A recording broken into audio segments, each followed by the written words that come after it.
Hello, everyone, and welcome to the second edition of the Flutter Brigade Roundtable. I am your host, F-Shy89, and joining me again is my co-host, Sman.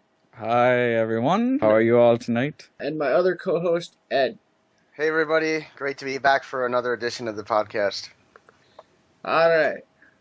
So, this is technically a re-recording of this because we did it live on Sunday, but there was technical difficulties, and obviously, we needed to redo it.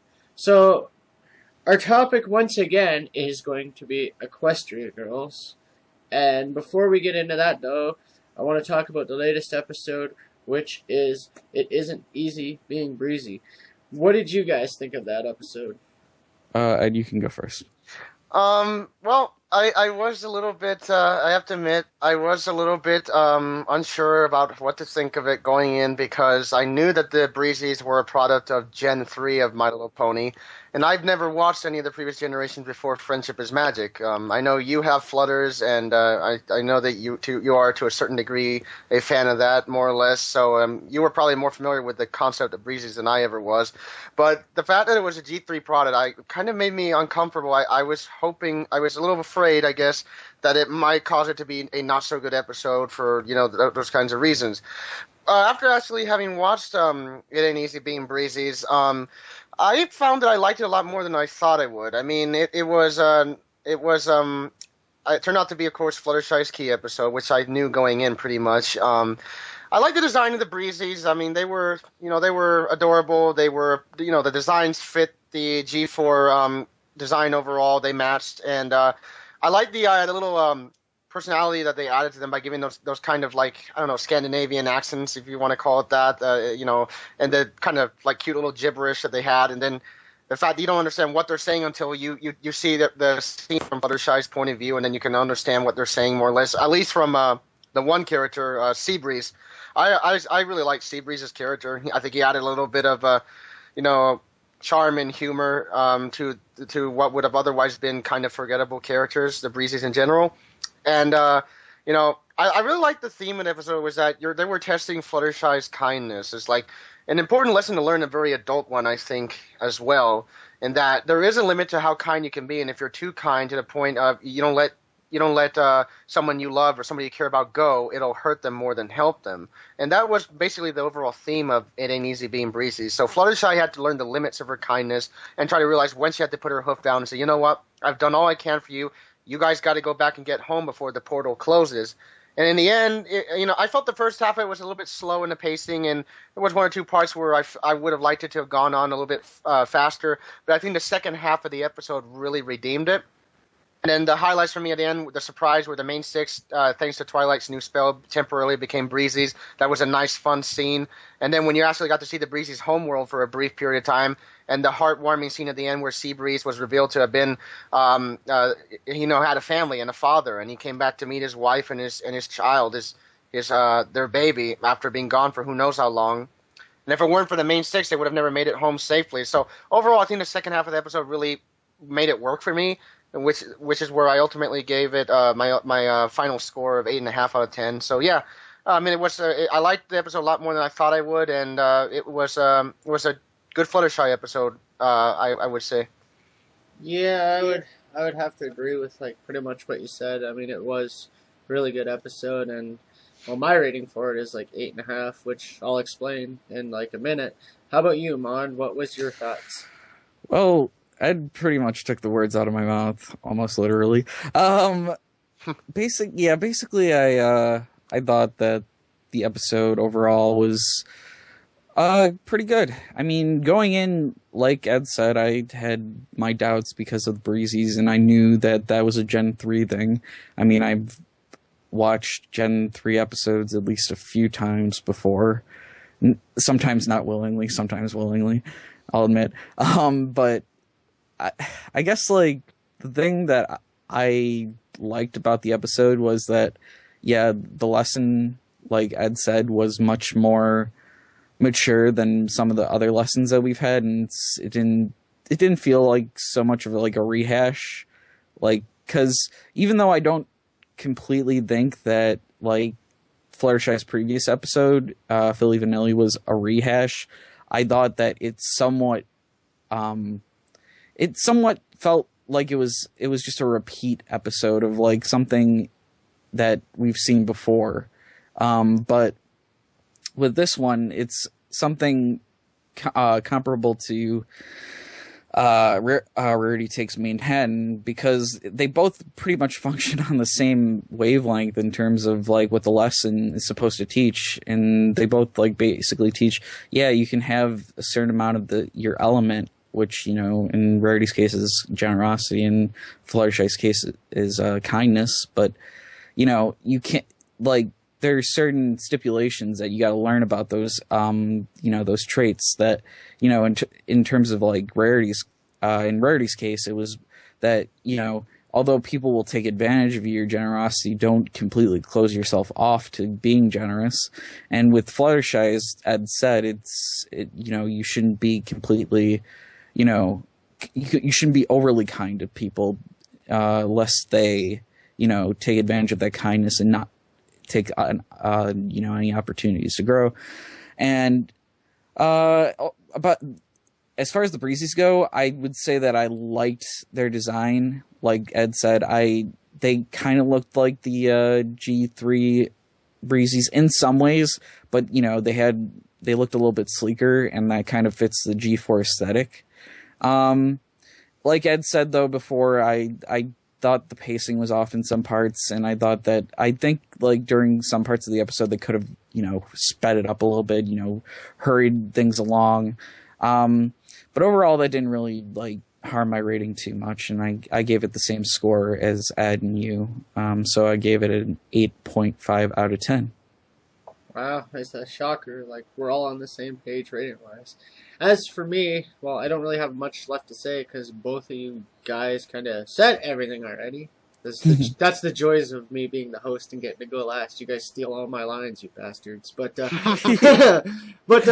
no, like, going into it, like, I had really high hopes for it because being a fan of the older generations now, after, like, giving them a chance, like, G3-5, like, I still say G3-5 was the closest to ever being G4 we ever got. But, yeah, overall, though, I have to say that I wasn't too happy with the G4 design for Breezies. I think it works for the current generation, but I still have to give the point to the older generation.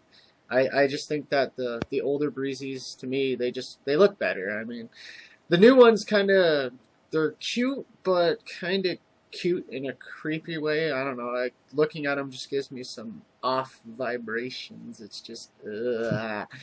But, like, overall, the lesson was damn good.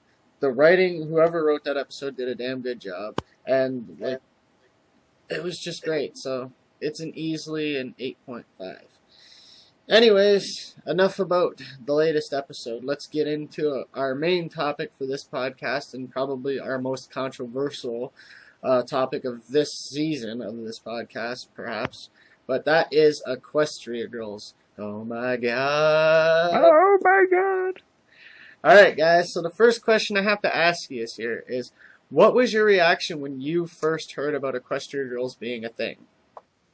Okay, so mine was sort of a mixture of WTF and this doesn't look like it'll be half bad. Honestly, we're in the position that I was when I first saw the announcement on EQD. I forgot exactly what part of, like, if that was on the off season or if that was during season 3, but I don't remember.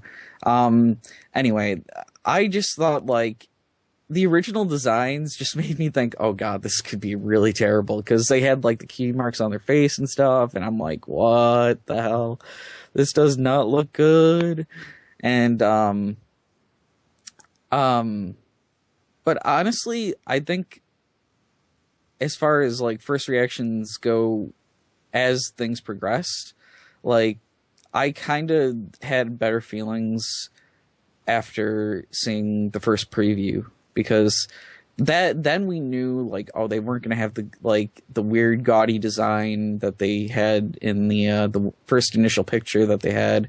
And otherwise, yeah, I mean, like, I sort of went from, oh my god, this could be terrible and a disaster, to, all right, this probably will be okay. Yeah, I pretty much had the same reaction, but I'll get to that in a minute. Ed, what was your reaction when you first heard about Equestria Girls being a thing?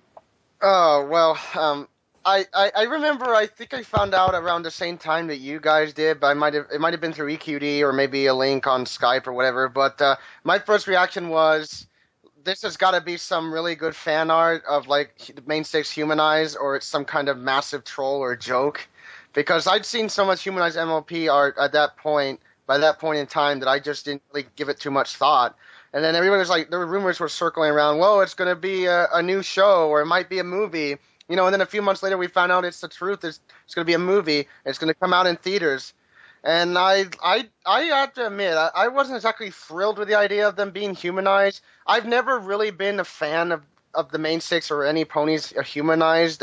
It's never been one of my favorite kinds of arts. I mean, one of the things that really appeals to me about MLP is the fact that they are anthropomorphic animals, that they are ponies. That, I think, adds a little bit to it adds a lot of charm and cute factor, and just I think it helps to make it more of a, not only a family show instead of just a kids show, but I would like to say a gender neutral show, or it has aspects that appeal to both genders. But when you turn them into humans and you put them in a high school setting, it becomes like it's something like Monster High or Winx Club, and, and unfortunately that kind of thing never really appealed to me, and it looked really girly, I remember thinking, and I kind of cringed, to be honest.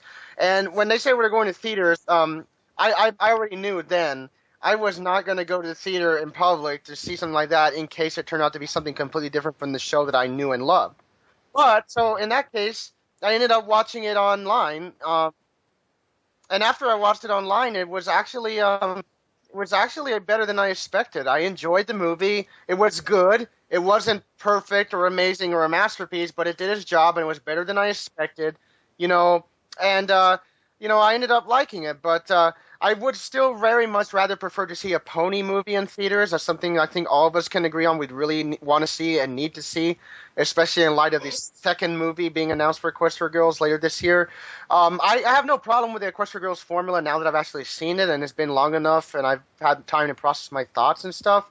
But I would still very much like to see a pony movie instead. But yeah, overall, initially my thoughts on Equestria Girls were, ugh, like, what is this? It's so girly and cliche, and I'm not gonna watch this stuff. I mean, I already went through a lot just getting into ponies, and yeah, I made it through that, and I feel comfortable, fine watching that now. But this is pushing it. And then I actually watched it, and when I did, I enjoyed it. So I mean, go figure. These writers, this process all time. Yeah, I pretty much had the same reaction, but my first thought that came to mind when I first saw it on EQD, and I was just like, oh god, what the hell is this? And then I started thinking, oh god, there's going to be even more creepy Rule 34 porn out there. I'm just like, oh. And then I was like, what is this? Just like Monster High knockoff crap? But then, like, the movie came, the trailer came, I was like, okay, this could be interesting. Like, I never once, like, was hating on it. I was just like, this could be good, this could be bad, but like I gave ponies a chance, so I'm willing to give this a chance, and luckily I did, because if I hadn't have, I would have missed out on something really good. I mean, well, not really, really good, but good enough that you can watch it more times, but far from a masterpiece, as Ed stated. But my next question for you guys is going to be, how do you think Equestria Girls has affected the fandom? Yikes, man. Yikes. Let's just put it this way. The last time I saw a poll on EQD for Equestria Girls in terms of like opinions and everything, I saw that I think that it was good. One, like that was the majority vote, but it was pretty split. It was probably 52-49 or something, or 48, whatever. Can't even do percentages now. But yeah, I think it was like somewhere in that range. Like it was very close to split down the middle. And honestly, I to this day, do meet fans that are like, ugh, Equestria girls, ugh. You know, like people who like just, I find people who like shun away from it completely and just, don't even want to hear about it. And I think honestly, it's kind of, I mean, I don't want to say it's completely negatively affected the fandom, but it definitely caused a little bit of a schism. That a lot of people might have left because of it, or maybe it made some people less proud to belong to the fandom. And yeah, I mean, we've had a lot of controversies, and I just don't think this helped that out too much. Yeah, see, like that's the thing. I completely agree with you because I remember like way back when this was first announced as a thing, there was so much hate on it and so much split between the fandom of people just freaking the hell out, like, oh my god, this is gonna be the end. They've completely screwed it. Damn you, Hasbro, and all that crap. But it's just like, hey, you're in a fandom where you're watching a show that was originally intended for little girls. You gave that a chance. Why the fuck can't you give Equestria Girls a chance, you know? Ed, your thoughts? 2013 was not shy of controversies in the fandom at all.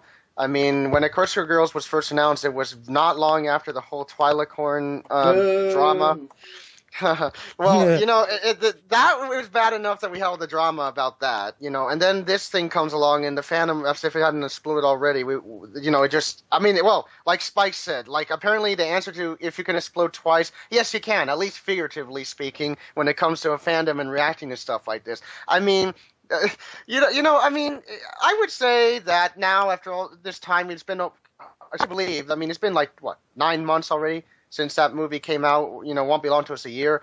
I would say now, looking back after the fandom has dissected and analyzed the movie to death and how people have watched it over and over again, I would say the fandom, I agree with you, probably 50% in favor of the movie and 50%, dissenting, or maybe more closer now to 60 in favor, 40 against. I don't know. I mean, just I'm nitpicking with the numbers here, but you get my drift on that.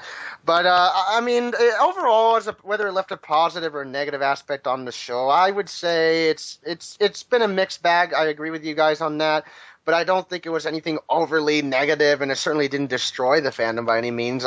I don't really think that a lot of people left the fandom because of it. I think a lot of people just bitched and moaned about it, and then they got over it and moved on. Maybe a few people left, but like the Twi'lek thing, most people forgot about it after a while or moved on or just were indifferent to it, and they continued to stick around and enjoyed season 4. I mean, I don't think it was that detrimental of an effect on the show. I mean, on the fandom, and we're getting a sequel later this year.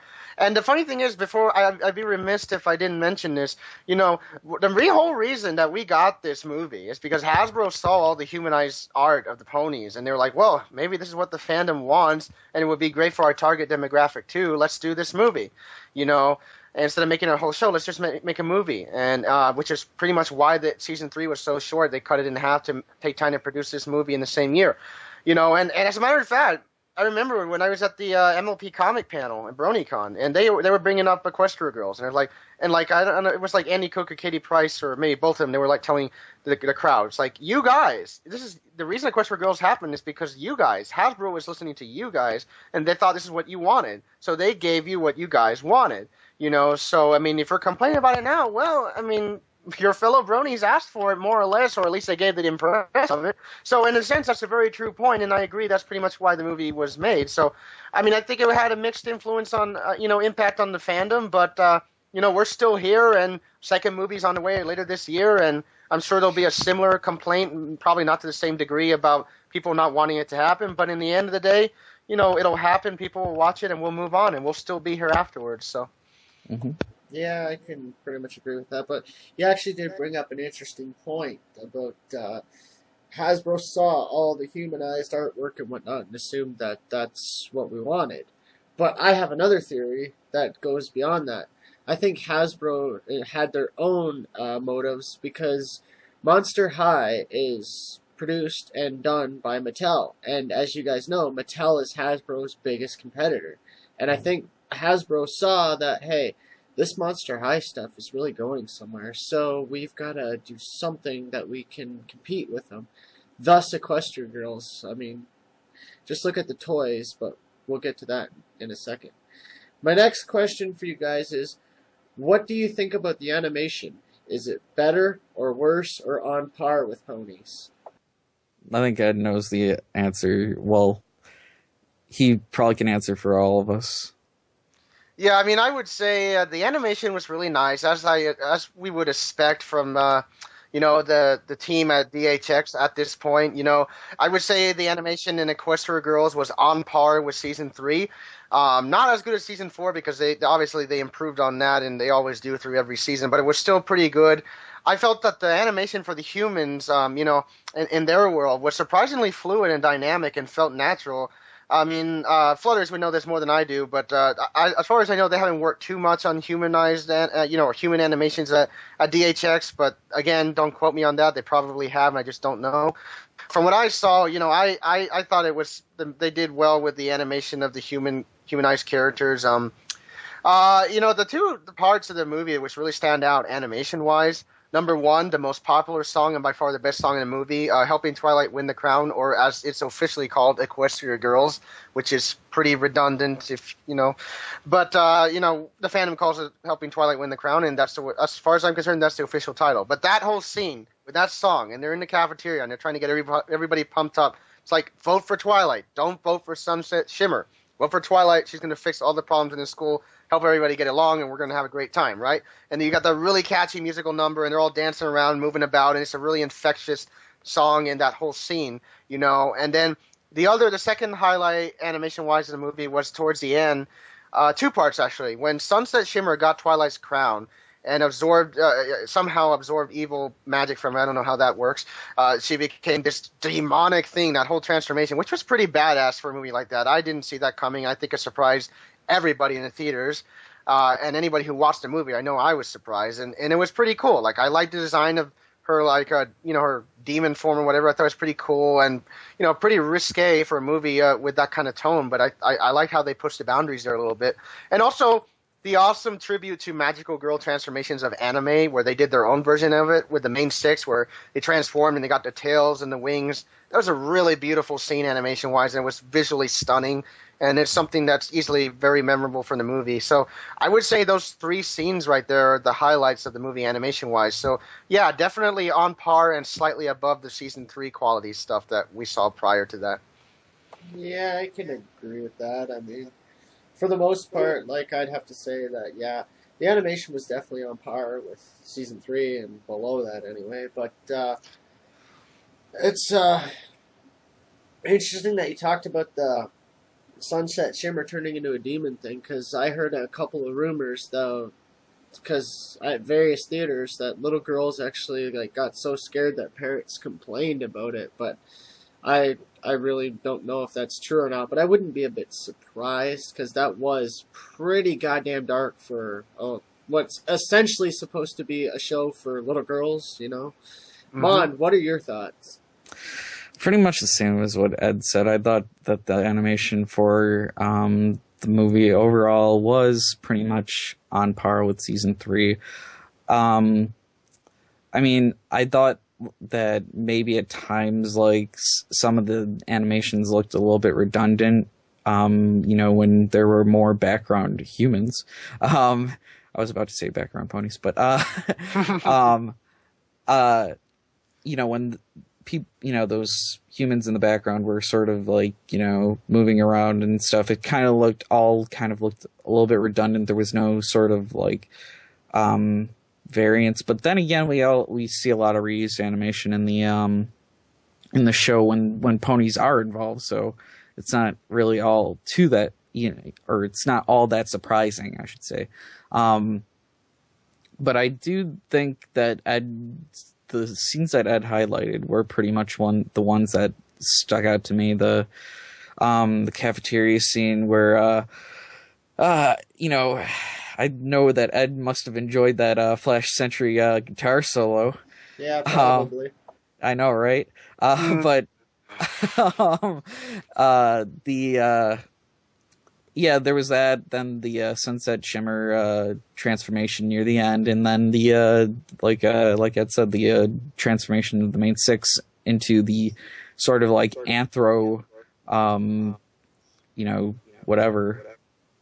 Yeah, I can agree. Like I said and stated earlier, but I'm kind of glad that you guys mentioned the songs because that's actually my next question is what do you guys think about the songs in the movie? Were they better than the songs in MLP or worse than the songs in MLP or on par with the songs in MLP? It's a mixed bag. If you ask me, because honestly, there were like a few good songs, and I think the ones that really stuck out to me were of course helping Twilight win the crown, and let's see, I'm gonna say the one where they're cleaning up the gym. I forgot exactly what that's titled, but you know, I thought those two stood out a lot, but the other ones were sort of like generic and forgettable.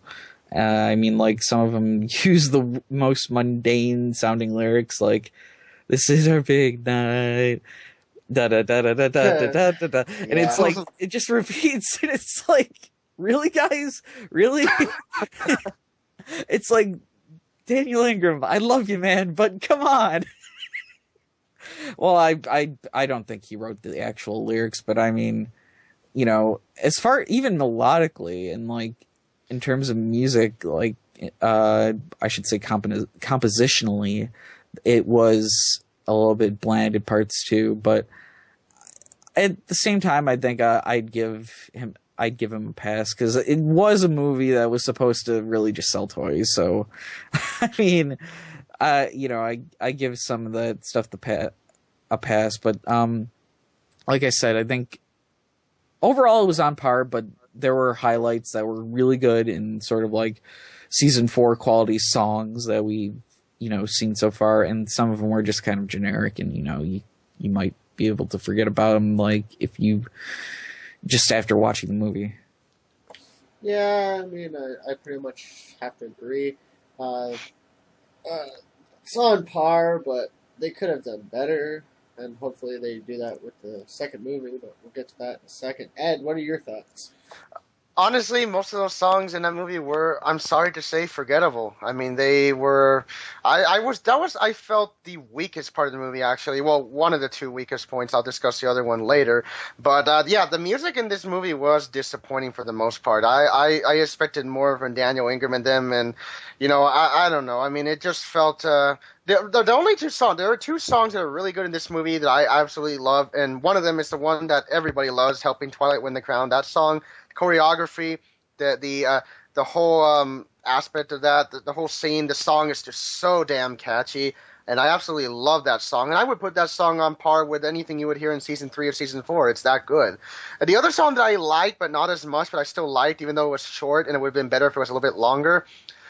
This Strange New World. I really liked the harmony and the melody of that song, and it just like how it set the whole scene up. Twilight getting used to the human world, going through what it's like to live to be in the school setting, getting used to her legs, just seeing how everything worked in that new world and getting acclimated to it. I like that whole scene, how it played out. I think they did a good job. So yeah, those two songs in particular were really good ones, and they really stood out. The other songs really they just paled in comparison. So. Yeah, I can see where you're coming from because some of those songs they were kind of just so generic that they're easily forgettable. But I am in a full-on agreement that helping Twilight win the crown is definitely the best and probably most catchy song of the movie. However, there is one that comes awfully close to tying with it for first, and that's the intro song itself. The remix of the intro, man, was that good. I mean, that was practically Alex S. levels of good. Mm-hmm. I mean, Mm-hmm. Alex S.'s Glitch remix compared to the Equestria Girls remix, they're pretty much on par, like 100%. So Mm-hmm. whoever did that mix did a damn good job. Yep. Mm-hmm. And, well, as for the other songs, like the one where they're cleaning up the gym, that was okay. nothing spectacular. Ed's like the song that Ed like mentioned, Strange New World. That one just was terrible. I thought it was just off. I thought it was like the worst thing in the entire thing, but that's just because of Twilight Sparkle. And well, we all know Twilight. We all know that Twilight stinks, but we'll get to in before the rage in the comments. And no, I'm just kidding, guys. Like I'm just screwing out. Yeah, But, he's totally kidding. Otherwise, he would have been dead already, and I would have taken care of that. So don't worry, guys. I assure you, he's kidding. Moving on. You don't even have the balls to take me on. Next question. Anyways, we're getting way off topic here. My next question is, what are your thoughts about Equestria Girls 2? It looks kind of badass. I mean, it really does, to be honest with you. I don't know, like something about like seeing just those like little snippets, the montage that they put together so far is just like, I mean, the thing that kind of is catching me off guard with it is that like it looks like they're in their, their sort of, as I'd put it, their magical girl form, like throughout most of the movie. But like, I don't know. I like seeing those scenes where like, they're just like vinyls just walking down the street like, oh yeah, I'm badass, and all that stuff. And that there's that one like, oh God, they made a like YouTube poop out of this already, but like this one scene where this like cop is sort of just like doing like the wave or something. I mean like it looks so like awesome, but at the same time it could be like that could be me having high expectations. It could easily not be that good when it comes out, but so far I think it'll be good. Ed, your thoughts? I don't know. I'm maybe not quite as enthusiastic about it as Mond is. I've seen the trailer a few times, and the one thing that I know, it didn't really show much. I mean, it showed like we heard like snippets of one song, and they're obviously practicing for a battle of the bands kind of scenario. Don't really know much about any story. It was more a teaser than an actual trailer, so we hardly know anything about it. What I did take away from it that I liked was I did like the designs that they had, like the face paint and the outfits they had for the concert. I think Twilight and Rainbow Dash in particular looked really they really stood out in their appearances there. I thought they looked pretty cool.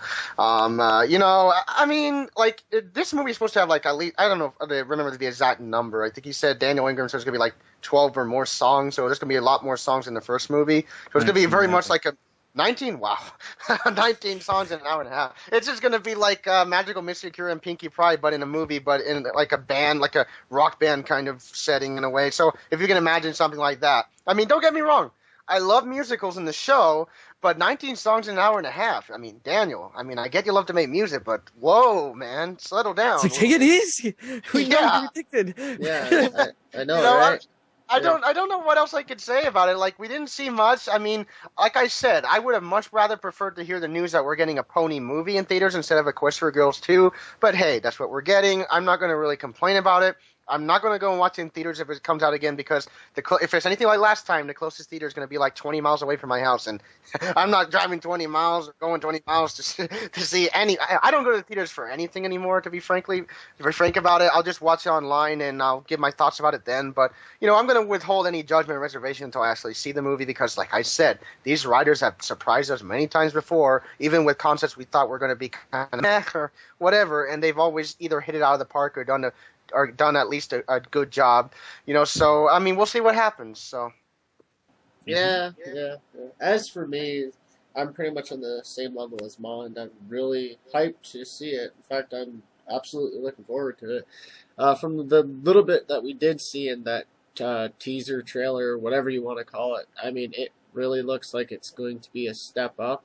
I'm a little bit curious to see is how they're going to be in the magical form, like, because they don't have the elements there that we know of, unless they're something I don't know. Who knows?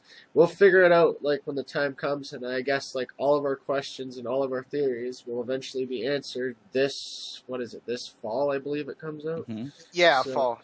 so until then, like, there's not a whole hell of a lot we can say about it. I mean, mind you, that dancing cop or whatever was pretty goddamn funny, and I'd love to see that in real life. In fact, I'd pay to see that in real life. Anyways, my next question for you guys is going to be this: what do you think about the Equestria Girls toy line? Ugh. um, let's just say I know people who bought the toys. My constant thought for them is why? Because I mean, honestly, they don't look all that great. They look exactly how we thought the movie was gonna look, and there's a reason I think they didn't make the movie look like that. It's because like a lot of people would have been like, ugh. Just like, what, like, why are there tattoos on their face? I don't even know, but like I think that like the toy line, yeah, I mean it'll appeal to little girls. Like little girls aren't gonna care that there are like the cutie marks on their faces, but I honestly don't. I stray away from them. I really stick to the blind bags, and actually I haven't even bought a blind bag in a long time. I've been buying the vinyls actually more often than not. So Yeah, yeah. yeah. Ed, your thoughts on the toy line? They're absolutely creepy. I mean, the toys are creepy. I saw the commercial once on TV to my great misfortune, and it was terrible, and I cringed, and it's like, only little girls will enjoy it, which is what they're made for. So in that sense, they succeeded. I mean, for everybody else and the fandom in general, stay very far away from those toys. Far away. Because they just are creepy and, dare I say, and I'm probably going to make some people mad because I know there's a few bronies out there that do collect these dolls and official products, but they, in my opinion, are ugly. I mean, I'm sorry, but there's a reason why the majority of the fan base buys custom-made plushies and custom-made toys and dolls and figurines or what have you, because the quality is infinitely better than the Hasbro stuff that we get. The official Hasbro toys, look at the Hasbro plushies. They didn't even release the entire main six, but look at them. They got spaghetti hair, and they look terrible. I'm sorry, but if you want high-quality stuff, you go and buy a plushie from 4DE. Or if you've got a lot of money laying around, you get something from Equestria Plush, or some of the other infinite amounts of highly talented brony, artists and crafters out there on DeviantArt. But the Equestria Girls thing, I get it. It was a movie made to sell these toys to compete with Mattel for Monster High. That's very obvious. But even so, they're just creepy. They reminded me of the Bratz dolls with a lot of extra makeup and like some terrible mutated magical transformation went bad in Professor Utonium's lab trying to resuscitate the Powerpuff Girls. I don't know. It's just a mess. Yeah. So to sum it, oh okay, no, go ahead. I was gonna say to sum it up in one of our friends' words. Yeah, pretty much. I mean, like, I'm in 100% agreement with both you and Ed, because I see those dolls as creepy, horrible abominations. It's like one of those things that if I woke up next to one, I'd be like, holy fucking shit, I'm in a nightmare, or like whatever. I mean, I see those things, I just want to go into the store, drench gas on them, and throw matches at them. They're just that bad. I mean, it's like Hasbro. I understand that, like, you want to compete, but you could have come up with something way better. And I mean, it's just it's awful. It's terrible. It shouldn't have been a thing, but it is a thing. Mm-hmm. And I guess we'll have to deal with it. All right. Yep. So we're coming up on the 40-minute mark here, and I'm out of questions, so let's do this. Let's do a final breakdown of Equestria Girls. Say what we liked, what we didn't like, and give it a final rating. All right. Well, so I guess I'll go first.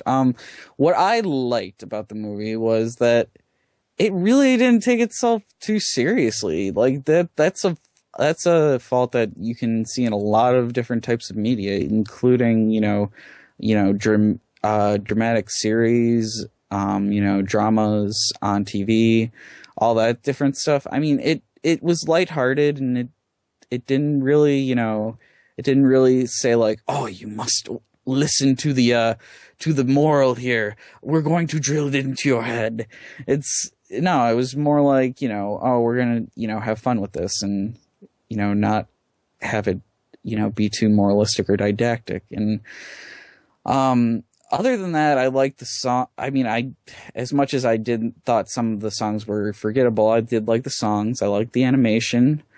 I mean, the only thing that I thought could have been better was just like some of the execution. I thought that Sunset Shimmer sort of, turning around, turning a better leaf over so quickly was kind of unrealistic, but that didn't affect my rating too much. So I would say that I would give it like 7 to 7.5 out of 10. Yeah, I'd give it a 7.5 myself. Ed, your thoughts? What I liked about Equestria Girls, I liked that it was, laid back and casual and kind of very much slice of life. It almost kind of reminded me like one of those slice of life animes where like you focus on a group of characters or mainly girls and their day-to-day life, but with the MOP kind of personality thrown into it. I liked the animation. I liked 2 of the songs, Helping Twilight Win the Crown and This Strange New World. I liked the concept of Sunset Shimmer, that she was Celestia's former student who just didn't work out before Twilight, and she ran off with her own ambitions, and Celestia did not want to train her anymore because she saw that she was problematic, and so she got Twilight instead down the road. And then she comes back as this villain character, and when she goes into Portal, goes to the human world, takes over the school, and eventually plans to return to Equestria with her terrifying army of extremely deadly brainwashed, wait for it, teenagers. Oh my God, we're oh my God. That part was kind of lame. But the rest of it, I liked I liked how the main 6 very much were themselves, even though they looked different. You could tell who they were. They looked different, but at the same time they looked the same, and they had the same exact personalities as if they were still ponies, and they were still the characters we know and love. I'm glad that it was not lost in translation to their human forms. I like the whole story of how Twilight had to retrieve the crown, and that kind of albeit cliche, it was an entertaining way through the competition and all that, and trying to be a Queen of the Fall formal. I like the scene, the one cameo with Trixie and the vending machine with trying to get the crackers. That was funny. And then the part where the CMC are trying to see their video on YouTube and all that. That was hilarious. Things I didn't like. I didn't like what Mon said earlier. Like, I agree with him. I didn't like how Sunset Shimmer in that one scene, she gets that badass demonic transformation, and you get the awesome transformation of the main 6, and then after she's defeated, all of a sudden, she's like, oh, please spare me, I was wrong, I want to be friends now, please, don't kill me. Well, she didn't say don't kill me, but, that's basically what this is implying, It's just really cliche, it felt very rushed, and I'm sorry, if they would have done that scene better, fleshed it out more, maybe if she had more backstory, it would have been more believable. But it just felt so out of place and rushed. I mean, they could have gave her like a semi or a pseudo death, like what happened to King Sombra in the Crystal Empire, or like something ambiguous. Something like maybe she fell down a pit and it implies that she's gone, but it doesn't really show that, so it's not too extreme for the kids, But not something like that. Or if you're gonna make her redeem her at some point, do it better. Please don't rush it. That kind of ruined a lot of the prior suspense and made it feel like it was completely unnecessary. The other things, I felt Celestia and Luna were very much forgettable as principal and vice principal. I think they could have done a bit more with their characters, fleshed them out more. By far the worst sin and the biggest, just most ridiculous travesty out of everything. Here we go. Is it's you guys know what I'm gonna say. It's Flash Sentry, or Brad as he was known before. I mean, I'm sorry, but this is the worst you can go as far as stereotypes go. I mean, you got one male character who actually has lines and doesn't go around saying yup and that's it, or doesn't whatever. Like, he's the closest thing to a major male character we have seen in a long time or ever in the series or in this movie. And he's just a stereotypical cool high school guy, leader of a band, with the punk hair. Apparently, he might be rich because he came in a limo that one time at a party. I have no idea. I didn't go on that part. But he didn't do anything. It was completely unnecessary to the story. I mean, and the worst part is, like, they made it imply that there was this kind of potential love interest between Twilight and Flash Sentry, and I felt that was disrespectful character. She is not only a main character, she's the primary protagonist of the show. If you're really going to seriously approach romance or anything, I have no problem with that in MLP. I don't care if all the main just get boyfriends. Well, okay, I would care because that'd be kind of awkward, but I know the writers can do it right if they choose to do that. But if you're going to do that and tackle that, please do it seriously. I know this is a movie meant for little girls, and the bronies are just an add-on crowd and not the target demographic, but please. It's just really childish. And he has no personality. He's bland. If he would have been an interesting character, an interesting guy, like maybe he had similar interests to Twilight. Maybe they studied maybe he liked magic and he wanted to help her. Well, that wouldn't apply so much in the movie, but maybe he liked something that she liked and they could get along that way. Flesh it out a bit more. Maybe add some time to the movie. But the way they did it was so forced, so bland, such a really big stereotype. And then at the end, where Twilight goes back to the pony world, and you find out that Flash Sentry works as a castle guard for Princess Cadence. And there's that whole point where, Twilight's blushing and Rhodia sees how she's like, oh, it looks like some pony's got a crush. It was just so cliche, and it's like, come on. I mean, I'm glad Flash Sentry isn't a canon character. Like, he just appears, in one scene in season 4 and Three's a Crowd where a lot of people wanted to kill half of the writers and everything. I'm happy to say I was not one of those insane people, because as much as I dislike Flash Sentry, I'm not a prick like those guys were who did that. But I got to be honest with you. Flash Sentry is one of the weakest characters this show or movie has ever seen. I'm glad he's not really a main character. He's not really coming back. And if they're ever going to approach the subject of romance in the future of MLP, please make them worthy or considerably, or just give him some detail to these male characters, please. Because otherwise it looks like it's just, I don't know, it's just really, I think a show like MLP can do better. I know these writers can do better. The main characters deserve more. They deserve to be respected and have, like, good candidates for any kind of love interest. And Flash Sentry was just nothing more than a stereotypical, cool guy that we've seen 1,000 times in hundreds of other movies and anime, and he had no personality. So there's no point there. So, I mean, I'm done rambling with that. That was, that's pretty much everything I liked and didn't like about the movie. So, yeah, I mean, hey, Flash Sentry, Trash Sentry, whatever his name is, he's gone. That's over with. So, hey. All I have to say is, hide your mares, hide your foals. We've got a waifu stealer up in this place. Time for me to get my shotgun if he shows up anywhere near Twilight. So. Wow, you can't even talk about it. But that's another point. Ed, what would you rate it though? You forgot to give it a rating. Oh yes, you're right. I got so caught up in Trash Sentry that I forgot to. Yeah. I would say I'd give it a 7 out of 10. Like, it was a good movie. It wasn't perfect. It wasn't a masterpiece, but by no means was it horrible or unwatchable. I pretty much agree with you guys. I give it a slightly lower rating. So, yeah, 7 out of 10. Good, not great, could be better, but, it was good. So. I see. As I said earlier, I give it a 7 out of 5. 7 out of 5. Whoa. Who can't talk? Going into improper fractions here. Yeah. What the hell? Who can't talk now, eh, guys? And I'm supposed to be the big host of this show here. Ooh, I suck. But 7.5 out of a possible 10. There we go. I actually got the words out. But you just don't know what went wrong. I just don't know what went wrong. And oh my God, we're getting way off topic here. But yeah, 7.5 out of 10. And what I liked about the movie was Fluttershy. What I disliked about the movie was the rest of the movie. No, I'm just kidding. No, I'm just kidding. What I liked about the movie was pretty much everything that you guys had already said. What I didn't like about the movie, and this is a big one for me, they introduced quite a hell of a lot of subplots in it that went nowhere or were resolved within 5 minutes. So it's like, what the hell was the point of even being there?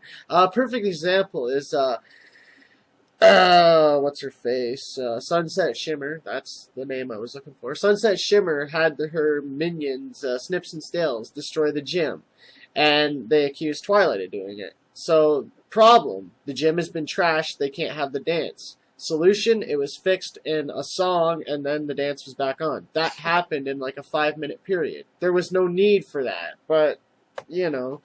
Not to mention the ghetto Photoshop skills. Oh yeah, man! Like, I forgot about that. those Photoshop skills were probably the best I've ever seen. I mean, they And have. Luna couldn't even see through them. Luna, why you do this? I know. I mean, like, they literally just cut around the damn thing and stuck it on the picture. I mean, it's so obvious. I mean, there would have been they had like computers and whatever, and they couldn't even use actual Photoshop.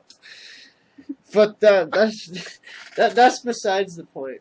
But yeah, like, that's like probably my major complaint about the movie is the fact that they did develop a lot of subplots that went nowhere. And another good one is the relationship between like Flash Sentry and Twilight. It was developed but went absolutely nowhere and did feel kind of pointless. And this isn't me siding with Ed, because I actually think Flash Sentry is the best character they ever introduced, just to spite Ed. But heresy, blasphemy. I'm sorry. And as you mentioned earlier, like you said, he's not a canon character. Well, I got bad news for you. He is a canon character because not only did they put him in the Gameloft game, but they also put him in the comic, and he's probably going to have a major part in Equestria Girls too. So. Yeah, he is a canon character. You'll have to deal with it, and unfortunately, your weird fantasies about dating Twilight they'll never happen. So. Well, let me clarify that, because that sounds like you're making me out to be like that guy who dates his Twilight plushie and wants to marry her. It Which isn't you like are. that. What he's referring to, and I must clear this, I must make this very clear, that he is talking about the whole thing about how my OC, its backstory, part of it is that he's got a crush on Twilight. And that's basically just a reflection of how much I love the character, and she's my favorite character. So I wanted to add that little personality quirk to him, because I thought it would be kind of, fun and amusing to do. And, they tease me about it all the time, but, I mean, like, I just honestly believe Flash Sentry was a poor character for that kind of role, or even to hint at that. And yeah, he may be a canon character, like you said, but he doesn't really do anything. Like, as long as he stays silent and mute, like he did in Three's a Crowd, and doesn't try anything funny, I'll put up with his existence. That's fine. But I mean, anything else? Oh, I'm marching up to DHX after that. So, let's just leave it there. And I'm going to love and tolerate, as they say, but don't push me, because I'm very thin ice here. But yes. Okay, so like overall. Let's get back on topic here because we went way off. Like, so overall, we're pretty much all in agreement here that, like, it was a decent movie and we all rated it between 7.5 and 7, right? Mm-hmm. Yes. Alright, so we're all on the same page here. In any case, guys, we are actually out of time. Like, oh my god, we're actually out of time. So, thank you all for, like, listening to our nonsense. But, join us again, next Sunday the 16th, for the 3rd episode of the Flutter Brigade Roundtable, which will be hosted live on livestream again. And if you want to know more about the Flutter Brigade and like potential like whatever, hashtag Flutter Brigade on Twitter, and Fluttershy1989.info for all the latest news and updates. You guys want to say something? Well, yeah, I'll be tweeting about it too, so you just need to look out for the that I'll hashtag it, obviously. So just look out for the username on Twitter, Alptronmond, and you'll probably see it somewhere around there if you follow the podcast. And also, I might be able to hint at some stuff in my Alicorn Radio position that I just recently got. Ed, you got final remarks? Yeah. Yes, first of all, I just wanted to say congrats to Mond here for getting position with Alicorn Radio. He's a writer and a editor there now. So congrats to him on that, and we look forward to great stuff coming from his work there in the future. And as for me, you can find me on Twitter at twitter.com/edofjville, and on Tumblr at edofjvilletumblr.com if you want to follow me there as well. And I just post various blogs about the ponies and other stuff, and Twitter's just that a little bit more random. So yeah, glad to have completed another podcast and look forward to whatever we talk about next time. Yeah, Yep. the topic is still kind of undetermined at this point, but we'll think of it. And of course, like we just mentioned, once we have a decision for our topic, it will be posted amongst the various Twitters and the hashtag Flutter Brigade Roundtable on Twitter, and it'll be on my website because my website's going to be the official headquarters for the Flutter Brigade Roundtable. But until then, we will see you next time, and thanks again for joining us.